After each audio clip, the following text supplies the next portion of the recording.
Thank you for joining us for this information session. Tonight we will be discussing the online and part-time graduate programs in mechanical engineering offered at the Whiting School of Engineering at Johns Hopkins University.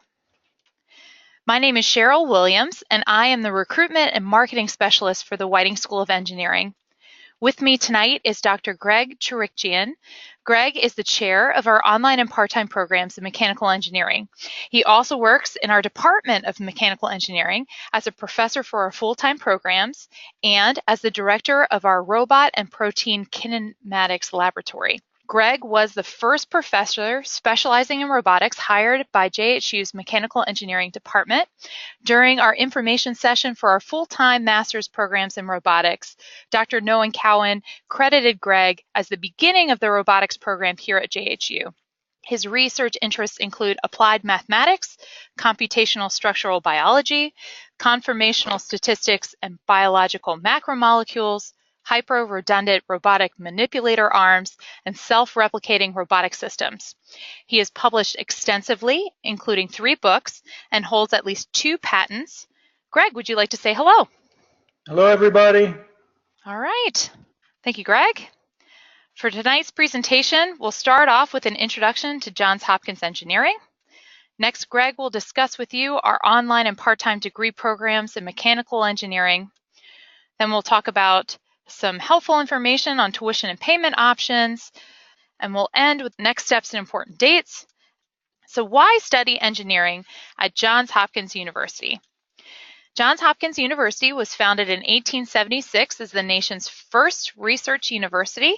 The School of Engineering opened its doors in 1913, and in 1915 it began offering part-time engineering coursework as night classes for technical workers. Since then, we've grown to offer more than 20 master's programs that can be completed part-time. 16 of these programs can be completed entirely online. Our programs are designed by people who thoroughly understand your industry. Our faculty are expert and working engineers and technical professionals. And our faculty and instructional designers construct new and update existing coursework every year so that it includes the most up-to-date information. In addition to our part-time programs, the Whiting School of Engineering has over 25 research centers and institutes, including our strong partnership with the Applied Physics Laboratory in Laurel, Maryland. We also offer full-time bachelor's, master's, and PhD programs in residence at our Homewood campus. Our online and part-time programs are led by respected senior engineers from our Applied Physics Laboratory and faculty from our full-time programs. We are ranked in the top 25 best online graduate engineering programs by U.S. News & World Report. And of all the schools that are included in these rankings, we actually have the largest online part-time student population. So not only will you have lots of fellow students going through a similar learning experience, but these rankings really speak to the quality of our programs regardless of our size, and our school is experienced and well-equipped to help you navigate graduate education as an online student. The degree that you earn studying with us part-time is of the same quality as our full-time degree programs. Your diploma will not say online or part-time. You are eligible and highly encouraged to participate in commencement, and as a graduate, you will be one of more than 28,000 Whiting School alumni and will join our esteemed international alumni community. So that is an overview of who we are and the value of our programs. Now Greg is going to talk to you more about mechanical engineering. Greg? Hi, everybody. So yes, I'll talk to you a little bit about our mechanical engineering program. So we have 4 focus areas within the MEEP program. One is manufacturing. That's our largest program.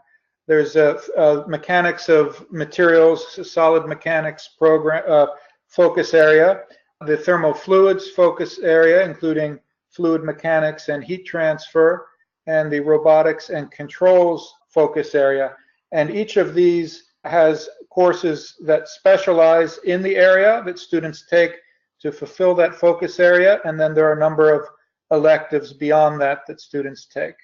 So the flow of the degree, of the Master of Mechanical Engineering degree, is first all incoming students take a math methods course. This sort of levels the playing field. Different people may come in with different undergraduate training, and some come in as MEs, EEs, biomedical engineers, aerospace engineers, whatnot. They come into our program, and this math course sort of levels the playing field. And then 2 courses in the focus area. Again, one of those 4 focus areas are taken, 2 required courses. And then still within the focus area, 3 additional courses are taken. And then after that are 4 free technical electives. Now, these electives are generally taken to be technical courses, but we allow up to 2 of them to be business management kind of courses for those who are inclined to do that. For those who are interested in taking many more business classes than that, it could either be done above and beyond the 10 courses or in the joint management, technical management degree. Those are half business management and half technical courses. But in the Master of Mechanical Engineering degree, our students generally take no more than 2 of their technical electives as management or systems courses. So here's a sample curriculum for a student named Laura, who was in the manufacturing focus area. As I mentioned before, she started with the math methods course and then took the 2 required focus area courses for the manufacturing focus, the computer integrated design and manufacturing course and the manufacturing systems analysis course, and then took 3 manufacturing electives, the control systems for mechanical engineering applications, advanced manufacturing systems, and then computer aided design. And then as the 4 free electives, she took the Intro to Project Management, which is a management course, and 2 up to 2 are fine, so that's 1. She took the Engineering Materials course, the Intro to Systems Engineering course, and the Intro to Electronic Packaging course. So these free courses, they do not have to be taken within the mechanical engineering department, and this is demonstrated here. The electronic packaging, systems engineering, and project management course are all taken outside of mechanical. So here's another sample program. This one is by a student named Jason in the solids area. Again, starting with the math methods course, he then took the advanced strength of materials course and intermediate vibrations, which are 2 of the possible required courses. That we have a selection of required courses to choose from, and then 3 additional courses within the focus area.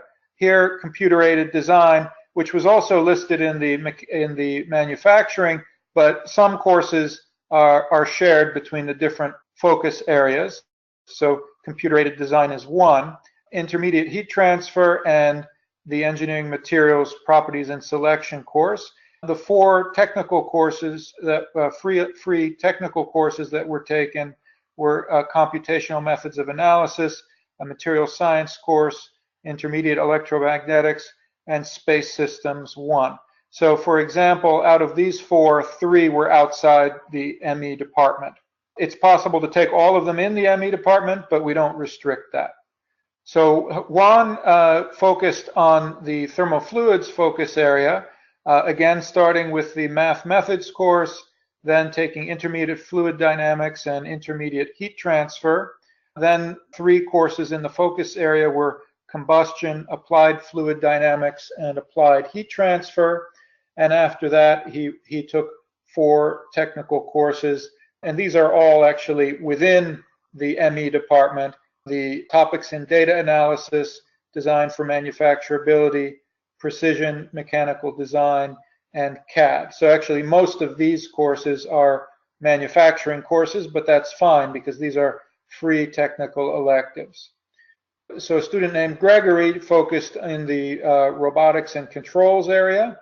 Again, starting with the math methods course. He then took the kinematics and dynamics of robots course, the control system for mechanical engineering applications, and then went on to take 3 courses in the robotics and controls area, our robot control course, the digital control system application course, and the robot motion planning course, All of these are in the ME department. He then went on to take 4 additional courses in the ME department: the computational methods of analysis, topics and data analysis, and intermediate dynamics and CAD. So this is kind of all 10 courses here are from the ME department, but as I say, students are free to take their technical electives from outside the department as well. So the postmaster's certificate is a little different than the Master of Mechanical Engineering degree. It is 6 courses taken over 3 years, and this is meant for students who already have their master's degree, perhaps from our EP program, to brush up and remain current in their training. And here, unlike the Master of Mechanical Engineering degree, these 6 courses are all taken from the ME department.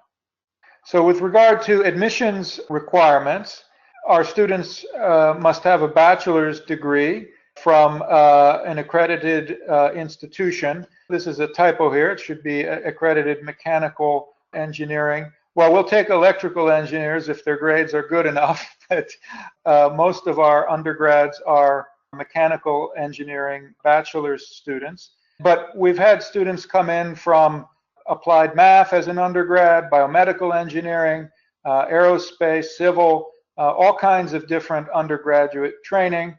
What we mostly look for is to make sure that their undergraduate math grades are pretty good in linear algebra, differential equations, the calculus sequence, etc. So that's an important thing. That's actually more important than necessarily being a mechanical engineering undergrad as the background. And most of our admitted students have grade point averages in their undergraduate training of a 3.3 or higher. Now that's not a hard line. We certainly have many students who have grades even much higher than that, and we do have students who have grades that are lower than that, but typically if the grades are lower, it's because they, did poorly in their humanities courses or something that's not in the direct engineering and math training. There are several program pathways, and I think Cheryl is going to take over at this point. Is that right? There are 2 main ways that students can complete this degree program. This degree program you can complete it entirely online. We have a wealth of online courses available for our mechanical engineering students. We also do have some on-site courses that are available here if you are local to the Maryland, DC area. So in addition to, for those local students who are looking for maybe, in addition to online coursework, some on-site instruction, you can mix the 2. And what's great about this is that, at the time of application, you don't have to designate whether or not you're an online student or an on-site student. You submit the application, and then when it comes time to enrolling in classes, you register for the class that will work best for you. So you can mix and match depending upon what your semester looks like. In terms of on-site classes, the majority of our on-site courses for our part-time program in mechanical engineering is actually offered at our Applied Physics Laboratory in Laurel, Maryland. The Applied Physics Laboratory is located very conveniently between Baltimore, Maryland, and Washington, D.C., and the classes are held in the Kazakov Center right there on campus. So we'll have, of our on-site courses, we have a number of courses there. We do offer some courses at the Homewood campus. Feel free to correct me here, Greg. Our full-time program in mechanical engineering is actually offered our Homewood campus in Baltimore, Maryland. And so Greg, correct me if I'm wrong, our part-time students under some circumstances can take coursework from our full-time program, correct? Yes, so it goes both ways. So students in the EP program can take courses in the regular program, but those courses are more expensive than those in the EP program. So it's equilibrated to the full-time tuition rate of full-time students on campus. The cost of a regular EP course is a little over $4,000, And so the total degree costs something like $45,000 once you take all of the 10 courses and the matriculation fee, etc. In contrast, the tuition for full-time students on campus is about $50,000 per year. So the full-time degree is more expensive and the courses are more expensive, but EP students are, with appropriate permission, allowed to take courses in person on the Homewood campus. All right, wonderful. Wonderful. Thank you, Greg. So speaking of tuition, we do just want to take a couple of moments and talk about tuition and payment options. Greg just mentioned that our tuition for our part-time programs is $4,055 actually per course. This is the total cost for each 3-credit course with us. Because our tuition tends to fluctuate based upon inflation, we do encourage students to budget a total of $45,000 for their full master's degree program. What's great, though, about this is that in addition to this tuition, there aren't any fees that you would have to pay on a regular basis. So, for example, we do not charge our part-time students a technology fee. There's no student union fee that you would have to pay. We do not charge applicants a fee to submit their application, so there's no application fee. The only fee that our students pay is a fee at the end of their course of study with us, a graduate's fee. So you have a variety of financing options available to you depending on your personal circumstance. I really encourage you to investigate and to take advantage of any education benefits that your employer may offer. I would say that of our part-time students, the majority of them actually are receiving some sort of assistance from their employer. So do contact your HR department and see what is available to you. We unfortunately do not have any scholarships available for our online and part-time graduate students, but there are other associations and organizations that do. So for example, the National Consortium for Graduate Degrees for Minorities in Engineering, otherwise known as the National GEM Consortium, offers fellowship programs. Rules, requirements, and application instructions can all be found on GEM's website. The application deadline for its fellowship programs is coming up rapidly. It is November the 13th. So if you are interested in taking advantage of or applying for those fellowship programs, I encourage you to look on their website. You can literally just Google GEM, G-E-M, and it should pop right up. If you are a U.S. citizen or a qualifying U.S. resident, you may be eligible to utilize financial aid. The financial aid that's available for graduate students is largely unsubsidized loans. So, of course, similar to that, you can finance your education through a personal loan. And if you are active or retired military and you have veterans benefits, you can, of course, utilize these to finance your education. We do have a number of active duty and retired military enrolled in our online and part-time programs. If you're planning on using veterans benefits to finance your education, here are some things to keep in mind. The URL that you see here on your screen has some great information on what forms you need to complete and submit in order to utilize veterans benefits at Johns Hopkins. For students using Chapter 33 post 9/11 benefits, the Department of Veterans Affairs sets an annual cap on tuition for private schools. That cap is $21,970.46, and that's for an entire academic school year. So it includes the fall, spring, and summer semester, and it renews every fall. So 5 courses will come in right under the cap. The cost for 5 courses is a little over $20,000. The cost for 6 courses, unfortunately, will exceed that cap. The total cost for 6 courses is $24,330. Thankfully, JHU is a yellow ribbon school. How yellow ribbon works at Johns Hopkins is that it is applied once only if the tuition cap is exceeded, and if it is exceeded, qualifying students can receive up to $1,000 per year. It's awarded on a first come, first served basis.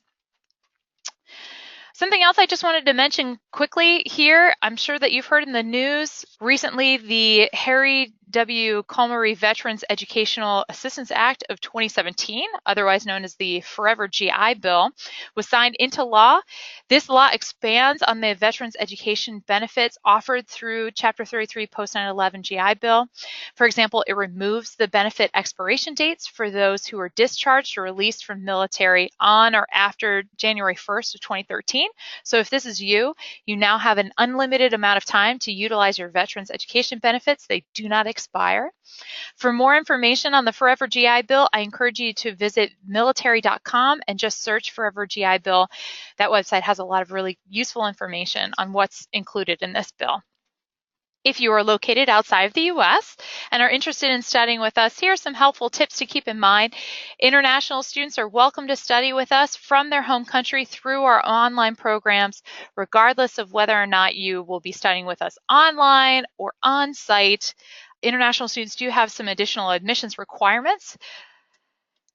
First of all, these students must submit an international credit evaluation of any credit earned at non-U.S. institutions. We like students to use WES, who is a third-party credit evaluation service, to receive this credit evaluation. These students also must submit proof of English proficiency via, for example, qualifying scores on a TOEFL exam. On-site students, in order to maintain their F1 visa status, students must enroll full-time, and the definition of which is right here on your screen, as well as provide proof of financial support to cover annual living and education expenses. Next steps and important dates. So if you are interested in enrolling in our mechanical engineering program, your first step, obviously, is to submit your application. You can do that by visiting the URL on your screen, ep.jhu.edu/apply. And again, as I said previously, there's no application fee to submit your application. Next, we ask that you submit your academic transcripts and your professional resume. We do have rolling admissions here at Johns Hopkins for our part-time students. It typically takes admissions and the academic departments on average 4 to 6 weeks from the time that a student submits all of their documentation to when the department can review their complete application and then issue that student a decision letter. So with that kind of timeline in mind, here are some important dates. Our spring registration is open. It opened on October the 26th, and our spring semester actually begins January the 29th. So if you are interested in studying with us in our spring semester, I encourage you to submit your application as soon as possible, ideally well before December the 15th. So remember that day as kind of a backstop if you can. All right, well, Greg, I think that about concludes our presentation this evening. Greg, I just want to say thank you so very much for your time this evening, and thank you for giving us all of this great information on your degree program. Well, my pleasure. Thank you, Cheryl. Thank you again for your time this evening, and we look forward to hearing from you.